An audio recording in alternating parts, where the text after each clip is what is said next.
வாங்க மொறு மொறு சீப்பு சீடை எப்படி செய்கிறதுன்னு பார்ப்போம். ஒரு பவுலில் 2 கப் மைதா மாவு, 1 டீஸ்பூன் உப்பு, அரை டீஸ்பூன் மஞ்சள் தூள், 1 டீஸ்பூன் மிளகாய்த்தூள், 1 டீஸ்பூன் கருப்பு எள்ளு ஆட் பண்ணி நல்லா மிக்ஸ் பண்ணுங்கள். மிக்ஸ் பண்ணிவிட்டு தண்ணி கொஞ்சம் கொஞ்சமாக ஆட் பண்ணி சப்பாத்தி மாவு பதத்துக்கு நல்லா பிசைஞ்சு எடுத்துக்கலாம். கையில் லைட்டாக ஒட்டுற மாதிரி இருக்கும்.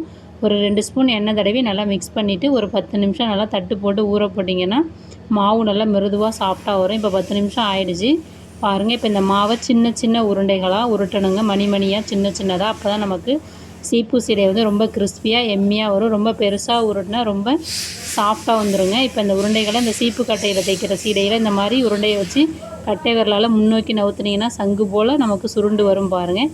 இதே மாதிரி எல்லாத்தையும் நம்ம தேய்ச்சி வச்சுக்கலாம். இப்போ அடுப்பு ஆன் பண்ணிவிட்டு அடுப்பில் பொரிக்க தேவையான அளவு எண்ணெய் ஊற்றி எண்ணெயை சூடு பண்ணிக்கலாம். சூடான பிறகு நம்ம தேய்ச்சி வச்சுருக்க சீடைகளை எடுத்து முன்னும் பின்னும் ஒரு 4 நிமிஷம் வேக வச்சு சூப்பரான மொறு மொறு கார சீப்பு சீடை தயார்.